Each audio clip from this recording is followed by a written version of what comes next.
Hara said, "Fine. Now can you pass me that console front, please?" He passed it to her and asked, "You know you wouldn't need the guns if you kept me around." Hara laughed and said, "I'm still going to take you back to the capital, Gideon." Hara trolled the inns to see if she could find cargo for the blazing blunderbuss. She hadn't had any luck, but there was one thing she had discovered. She would need a male agent to work through, as when they found out she was not a hussy, they weren't interested in talking to her about any business. It could have all gone particularly messy if Gideon hadn't tagged along. Though he hadn't done anything, usually they would look over her shoulder to him and they would back down. Hara jumped back when someone was thrown out of the door of the inn in front of her. Gideon peered over at the man and said, "You all right there, mate?" The man got up and dusted himself off before he said, "I'm fine. Just a disagreement about how much I was owed." He steeled himself and threw himself back into the bar. Hara shook her head. She only came across these kinds of people in border towns like this one. Hara turned when she heard someone call out to Gideon. A large man leaned against a nearby wall. The two of them approached the man. Gideon grinned and shook the man's hand. Clearly, he recognized the man. "Patrick, what are you doing here? You never like to leave your hometown." Patrick shrugged. "I had some things to see to. My ships have been attacked consistently on their way to Ming, so I thought I would come and see what the problem is myself." Patrick frowned at Gideon and said, "I didn't think I would see you here. You usually stick around different university campuses." Gideon motioned to Hara and said, "I got into some trouble, but Hara here rescued me." Patrick took a long moment to study her.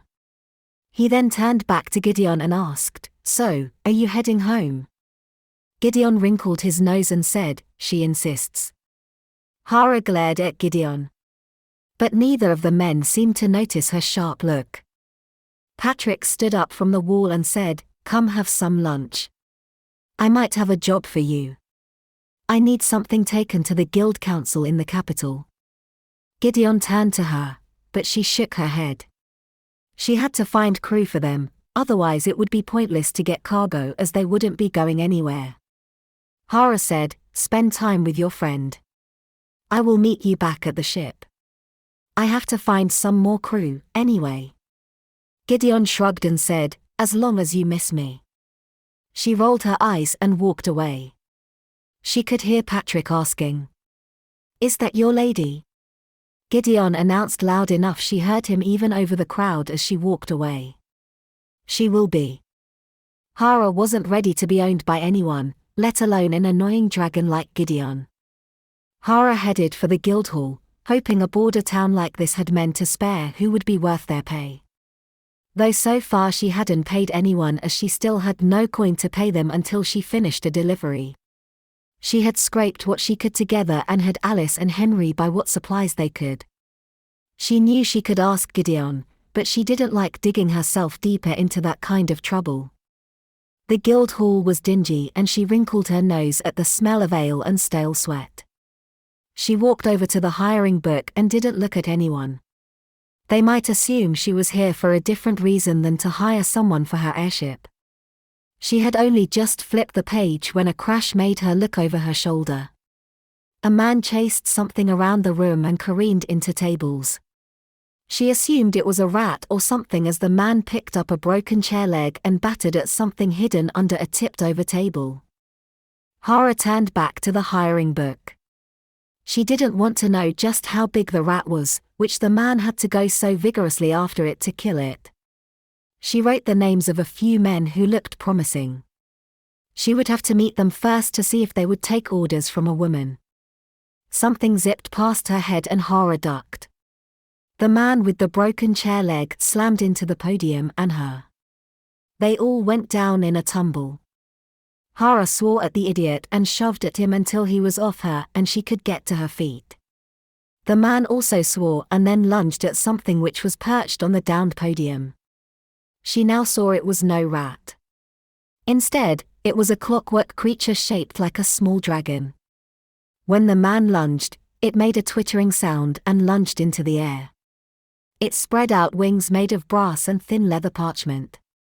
It landed on her shoulder and its little claws dug in as it scurried behind her neck and under her braided hair. The man went to swing at her, but she grabbed the chair leg and pulled it out of his grip. She bared her teeth at the idiot and said, "Leave it. Go back to your ale."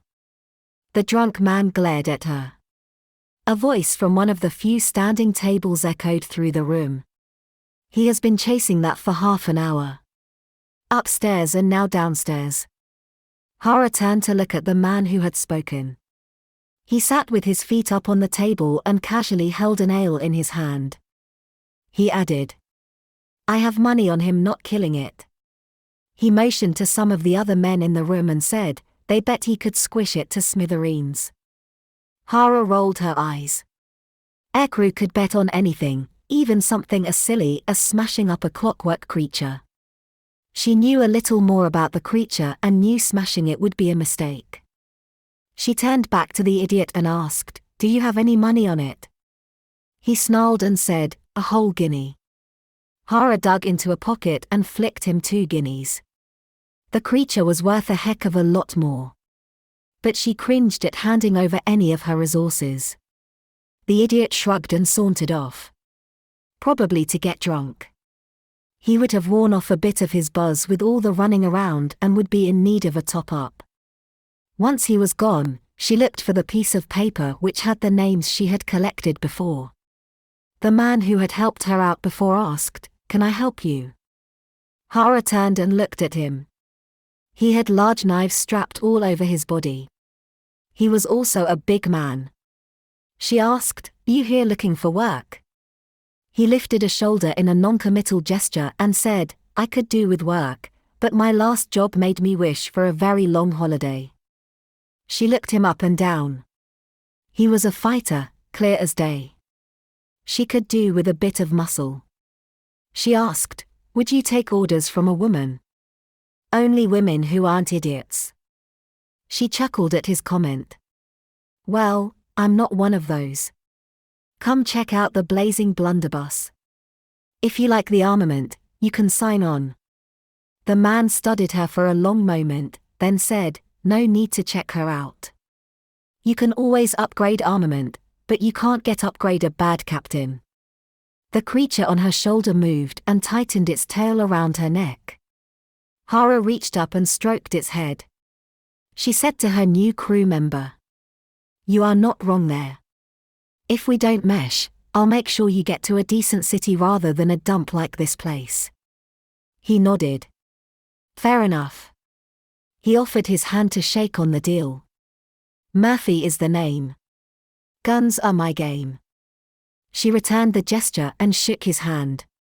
"I am Hara and I think we will get along."